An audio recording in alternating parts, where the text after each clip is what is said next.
সময় যত যাচ্ছে ট্রাম্পের জন্য দুঃসময় যেন ততই ঘনিয়ে আসছে।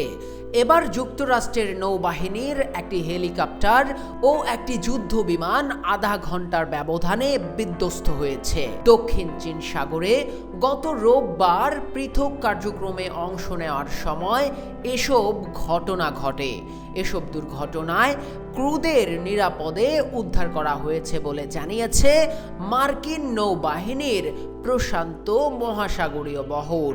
তবে এরই মধ্যে ক্ষতি হয়ে গেছে কয়েক বিলিয়ন ডলারের সম্পদ।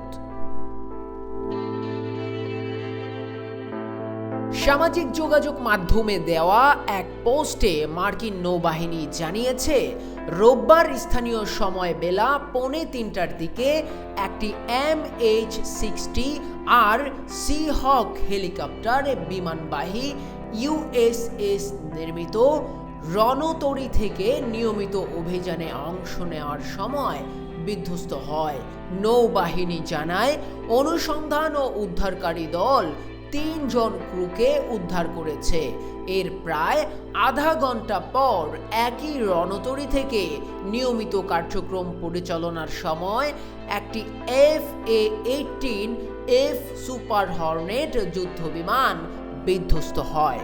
নৌবাহিনী জানায়, উভয় ঘটনায় ক্রুরা নিরাপদে বেরিয়ে আসতে সক্ষম হয়েছে। তাদের উদ্ধার করা হয়েছে। তথ্য বলছে, দক্ষিণ চীন সাগরের অবস্থান কৌশলগতভাবে খুবই গুরুত্বপূর্ণ।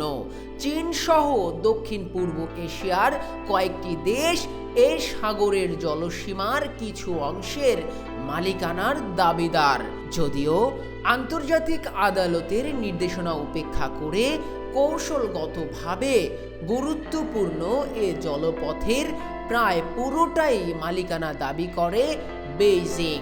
চীনের এ দাবি প্রত্যাখ্যান করা এবং আঞ্চলিক মিত্র ও অংশীদারদের সমর্থনের উদ্দেশ্যে যুক্তরাষ্ট্র এই জলসীমায় নিজেদের অবিচল উপস্থিতি বজায় রেখেছে।